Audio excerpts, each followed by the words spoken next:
Κύριε Υπουργέ, έχετε το λόγο. Κυρίες και κύριοι συνάδελφοι του Προεδρείου,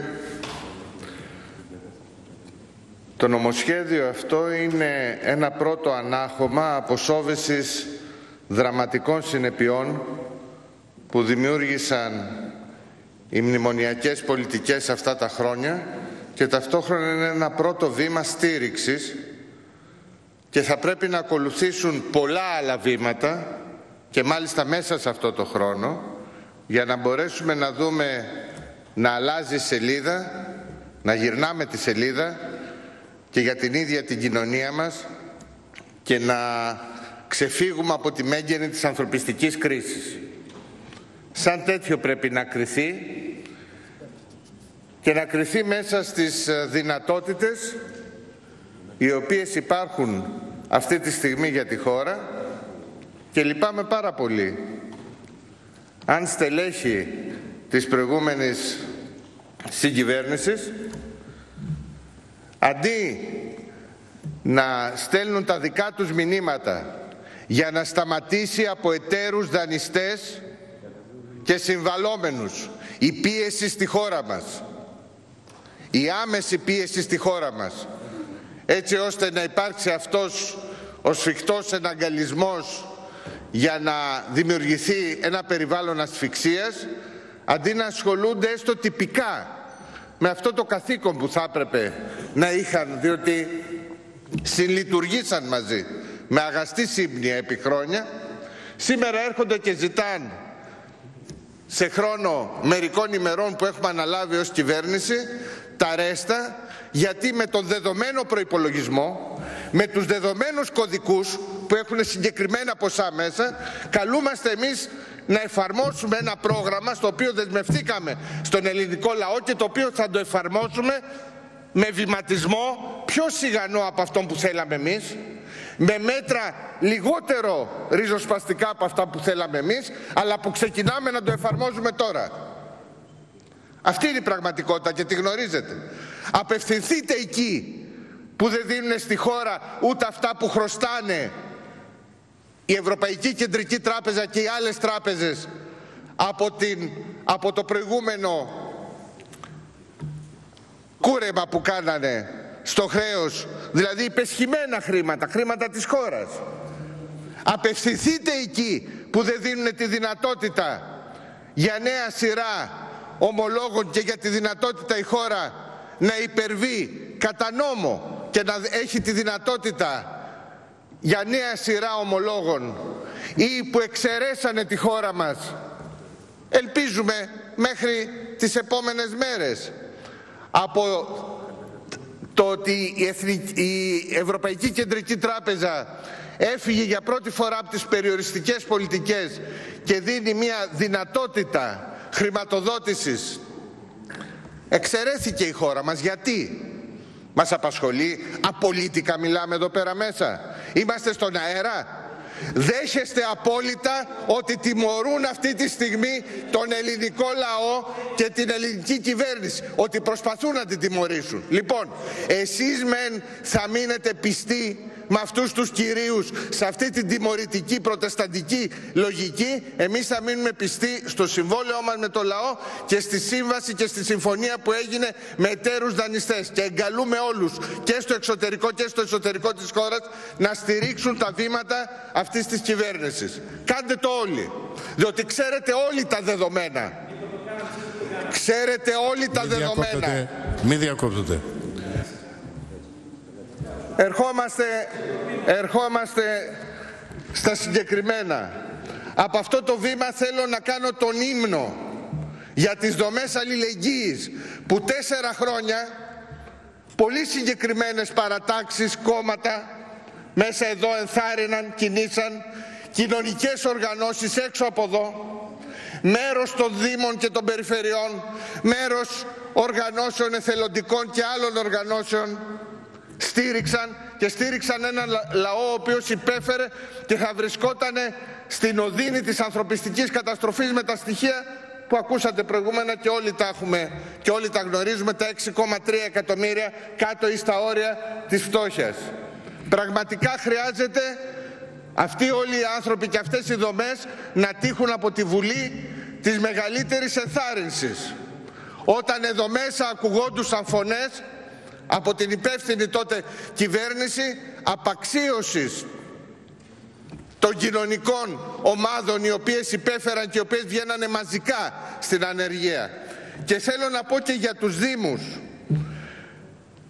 οι οποίοι βρέθηκαν στο μάτι του κυκλώνα μέσα από μεθοδευμένες παραγωγικού τύπου και προπαγανδιστικού τύπου παρεμβάσεις κυβερνητικές επί 3 και 4 χρόνια, πως είναι αυτοί οι οποίοι τα τρώνε έτσι, τα κάνουν αλλιώς και τα λοιπά. 69% μειώθηκαν οι αυτοτελείς πόροι οι οποίοι εδόθησαν στους Δήμους.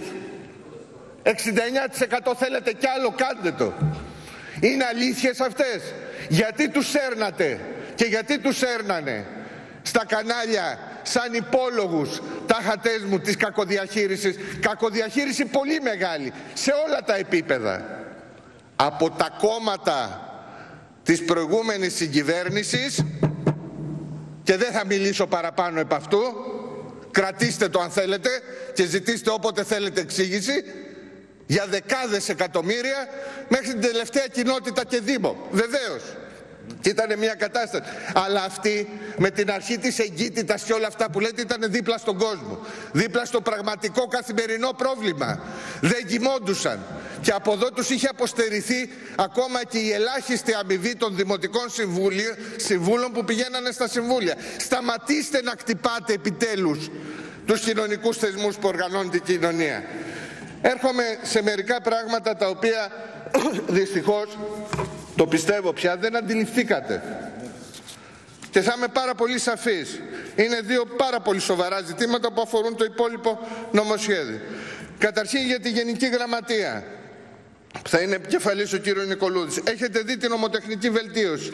Έχει κυκλοφορήσει, τη γνωρίζετε, έτσι. Είναι αυτή, είναι σαφής. Η Γενική Γραμματεία εκπονεί προγράμματα συντονισμένης δράσης για την καταπολέμηση της διαφθοράς στο πλαίσιο της Εθνικής Στρατηγικής. Τα προγράμματα αυτά τα απευθύνει στους κατά περίπτωση αρμόδιους φορείς, οι οποίοι κατά την εκτέλεσή τους έχουν την υποχρέωση να συντονίζουν τις ενέργειές τους για την υλοποίηση της παραπάνω στρατηγικής. Ακούστε λοιπόν και μη σπέβδετε. Είτε οι μη γνωρίζοντες, δεν φταίτε εσείς, δεν ήσασταν στη Βουλή, είτε οι πολύ καλά γνωρίζοντες. Και εσείς κύριε του Πασόκ. Είχα την τιμή να είμαι στην θεσμών και διαφάνειας της Βουλής. Και όχι μόνο. Και στη διάσκεψη και τα λοιπά. Και έχουν έρθει όλοι αυτοί. Οι κύριοι και οι κυρίες, οι αξιότιμοι, οι αξιόλογοι των ανεξαρτήτων αρχών, των αρχών για τη διαφθορά, των αρχών, όλα αυτά. Και είχαμε διορίσει, είχαμε συνενέσει ή είχαμε ρίξει, είχαμε πει το παρόν επειδή ήμασταν μειοψηφία, στη διαμόρφωση του ποιος θα είναι επικεφαλής, του ποιοι θα είναι τα συμβούλια κτλ. Σας προκαλώ να φέρετε τα πρακτικά για να δείτε πως όλοι αυτοί οι κύριοι αξιότιμοι, αξιόλογοι είχαν μία κοινή αιτίαση, ότι το πολιτικό προσωπικό, οι κυβερνητικές αρχές, οι υπουργοί, το πλαίσιο κάνανε το παν για να τους απαξιώσουν, να τους αδυνατήσουν τις αρχές τους και να μην έχουν αποτέλεσμα. Δεν θέλω να αναφερθώ σε ονόματα, τα γνωρίζω και τα γνωρίζετε οι πιο παλιοί. Έναν προς έναν. Και μπορώ να σας τα φέρω και γραπτά. Φέρτε τα πρακτικά. Από σειρά αρχών, οι οποίοι ήταν μέλη του χώρου της δεξιάς, της συντηρητικής παράταξης κτλ. Δικαστικοί κτλ. Οι οποίοι ήταν συνταξιοδοτημένοι.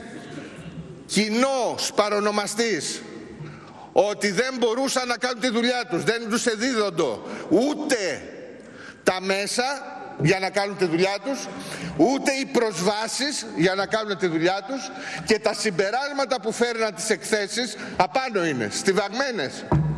Ποτέ καμία κυβέρνηση, κανένα συντονιστικό όργανο, κανένας υπουργός δεν πήρε να τα βγάλει σε άκρη. Από το σύνολο των αρχών Λοιπόν, μη μας σηκώνετε το δάκτυλο.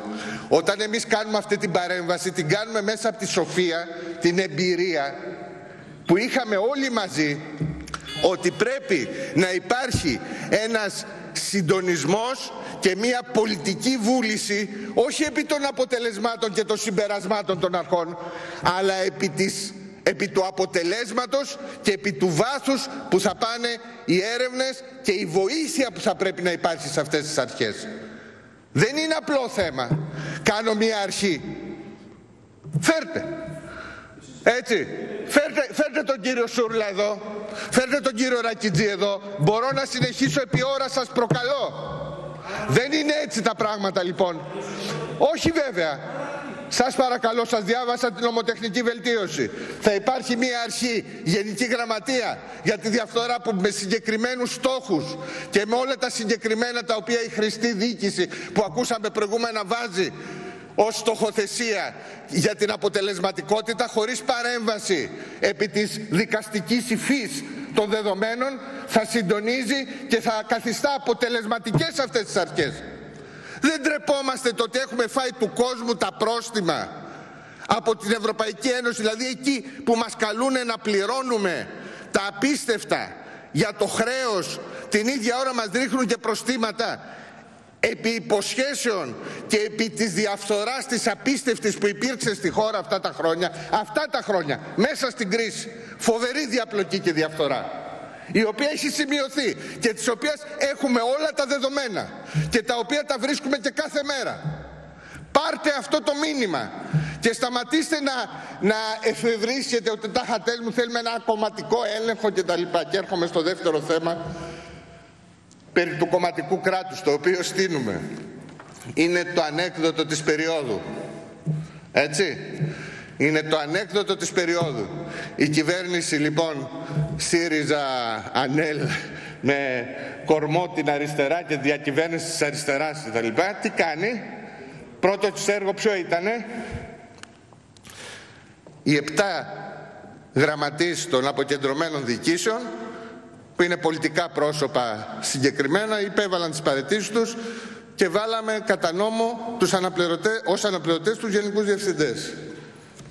Και στις νέες δομές που θα υπάρξουν θα είναι με προκήρυξη των θέσεων πάλι υπηρεσιακοί γενικοί διευθυντές από τα Υπουργεία. Δεύτερον, δεν κατάλαβε κανείς, σας είναι απίστευτο, ότι δεν φτιάχνουμε νέες θέσεις γραμματέων. Καταργούνται οι γραμματείς και είναι αναπληρωτές γραμματείς. Δεν το αντιλήφθη κανείς σας? Δεν το αντιληφθήκατε? Από αυτά τα στοιχεία που έδωσε ο κύριος Μάρδας, δεν καταλάβατε ότι για να πηγαίνει κάτω από το μισό το κόστος με τη νέα δομή των Υπουργείων είναι μόνο 10 τα Υπουργεία? Στο δικό μου Υπουργείο, στο δικό μου μέσα σε πολλά εισαγωγικά, που προείσταμε αυτές τις μέρες, είναι ένας γενικός γραμματέας. Ενώ ήταν υπουργός, αναπληρωτής υπουργός, υφυπουργός, γενικός γραμματέας. Είναι ένας γενικός γραμματέας. Και τα 4 υπουργεία τα οποία είναι κάτω από αυτό το Υπουργείο έχουν από έναν αναπληρωτή υπουργό, το Προστασίας του Πολίτη, το Ηλεκτρονικής Διακυβέρνησης, το Μακεδονίας Θράκης και το Μεταναστευτικής Πολιτικής το καινούριο, έχουν τον αναπληρωτή υπουργό, με υπουργό μόνο εμένα, και τον αναπληρωτή γενικό γραμματέα, επειδή παρακολουθείτε ότι είναι αναπληρωτής τον υπουργό. Ένας είναι ο γραμματέας του Υπουργείου Εσωτερικών. Και με αυτή την έννοια το σύνολο των γραμματέων και όλων είναι πολύ λιγότερο από ό,τι στην προηγούμενη φάση. Περί αναπλήρωσης επρόκειτο. Δεν το αντιλήφθη κανείς? Ακούω με προσοχή από το πρωί, από τις 11 η ώρα, πως άλλα είχαμε υποσχεθεί και φέραμε και βάλαμε επιπλέον ίσα ίσα. Σας επαναλαμβάνω, είναι 10 τα Υπουργεία, 10 οι γενικοί γραμματείς και έχουμε αναπληρωτές γραμματείς εκεί που είναι οι αναπληρωτές υπουργοί. Σας το διευκρινίζω απολύτως. Δεύτερον, σας παρακαλώ, εντάξει, διευκρινήσεις δίνουμε, στην Επιτροπή είμαστε τώρα, δεν είμαστε στην Ολομέλεια. Διευκρινήσεις δίνουμε, θα είμαστε μια εβδομάδα μαζί να το συζητάμε. Και αν έχει γίνει και κανένα λάθος θα το διορθώσουμε. Μην αντιδράτε μην αντιδράτε, θα ακούσετε κι άλλο. Λοιπόν, ερχόμαστε επί του κόστους. Πηγαίνουμε σε λιγότερο από 50% προσωπικό και σε λιγότερο από 50% κόστος. Επιτρέψτε μας να έχουμε πλέον το φάκελο με όλους τους συνεργάτες και το κόστος ανά Υπουργείο της προηγούμενης κυβέρνησης. Λογικό και εύλογο, δεν είναι?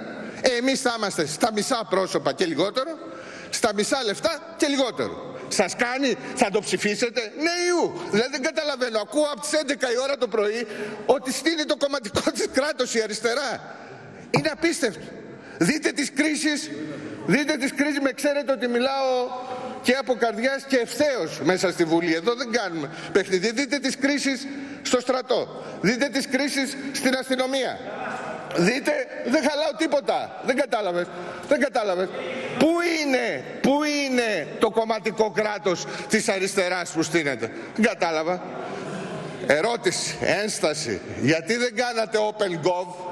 Γιατί δεν καθίσατε κάνα 2-3 μήνες να κάνετε ένα ΣΕΠ της αριστεράς και τον ΑΝΕΛ, να δείτε τα διδακτορικά, τα πτυχία κτλ. Και να αρχίσει να λειτουργεί ύστερα η κατάσταση? Θέλω να σας το πω ευθέως. Εμείς δεν είμαστε κόμμα το οποίο έχει πετυχημένους ή αποτυχημένους πολιτευτές μέσα του. Δεν συγκροτούμαστε από πρόσωπα στη βάση των πολιτευτών. Όσοι κατεβαίνουν ή κατεβήκαν στα ψηφοδέλτια μας είναι άνθρωποι που για δεκαετίες αγωνίστηκαν σε συγκεκριμένους στόχους, σε συγκεκριμένους αγώνες, έχουν τα δικά τους πτυχία, διδακτορικά, μεταπτυχιακά και τη δικιά τους άποψη, που είναι εντελώς διαφορετική άποψη από τις μνημονιακές κυβερνήσεις και τη μνημονιακή πολιτική. Δεν ψάχνουμε για ουδέτερους εμπειρογνώμενους που θα έρθουν να δικήσουν το κράτος για τη συνέχιση των μνημονιακών πολιτικών. Περί αυτού πρόκειται. Και σε ό,τι αφορά λοιπόν θέσεις γενικών γραμματέων Υπουργείων, άλλες θέσεις κτλ., βεβαίως μπαίνουν με επιλογή και μπήκανε άμεσα για να μπορέσουμε να μάθουμε τι γίνεται σε κάθε Υπουργείο και να λειτουργήσει, στελέχη που έχουν και τα νομικά και τα κατατύπους, αλλά και επί της ουσίας τα προσόντα για να λειτουργήσει αυτή η κυβέρνηση και για να παράξει την πολιτική για την οποία δεσμεύτηκε στον ελληνικό λαό. Είναι πολιτική η απάντησή μου. Πάρτε τη σαν τέτοια και κρατήστε την. Κάντε την κριτική σας, έχετε κάθε δικαίωμα, αλλά εν πάση περιπτώσει εμείς είμαστε σε πόλεμο, η χώρα είναι σε πόλεμο, η κυβέρνηση είναι σε πόλεμο, ενώ κοινωνικό, ταξικό, με τις αντιπαραθέσεις, με τα προβλήματα που έχουμε στο εξωτερικό, με τους δανειστές μας. Βρισκόμαστε σε αντιπαράθεση. Κάθε μήνας που περνάει με τον οβολό μας περνάει, με τις προσπάθειες και με το σφίξιμο όλων μας. Σε αυτό τον πόλεμο δεν πρόκειται να πάμε σαν χαρούμενοι, ουδέτεροι, πρόσκοποι για να συνεχίσουμε τις μνημονιακές πολιτικές. Δεν πρόκειται περί αυτού. Καταλάβατε ότι και με όλα αυτά που κάναμε φέραμε ένα νομοσχέδιο που για μας είναι εξαιρετικό, ριζοσπαστικό, αλλά και κουτσουρεμένο. Και το ξέρουμε πάρα πολύ καλά. Μην έχετε καμία αμφιβολία επ' αυτού. Άρα λοιπόν τις επόμενες μέρες, με συγχωρείτε κύριε Πρόεδρε που μακρηγόρησα. Κύριε Υπουργέ, επειδή διευκρινίζετε πράγματα και επειδή βλέπω τις επόμενες μέρες, αν χρειαστεί και ψάξτε αυτά που είπαμε, θα δώσουμε και άλλες διευκρινήσεις αν χρειαστεί. Ή και κατά μόνας, αν αφορούν πρόσωπα, δεν υπάρχει καμία διάθεση, σας το λέω ευθύτατα, για κτυπήματα κάτω από τη ζώνη, για εντυπωσιοθυρία κτλ. Αλλά αν θέλετε και ενημέρωση για αυτά τα οποία κατάθεσα, μπορεί να σας δοθεί είτε κατά κόμμα είτε κατά άτομο. Ευχαριστώ. Ευχαριστούμε κύριε Υπουργέ.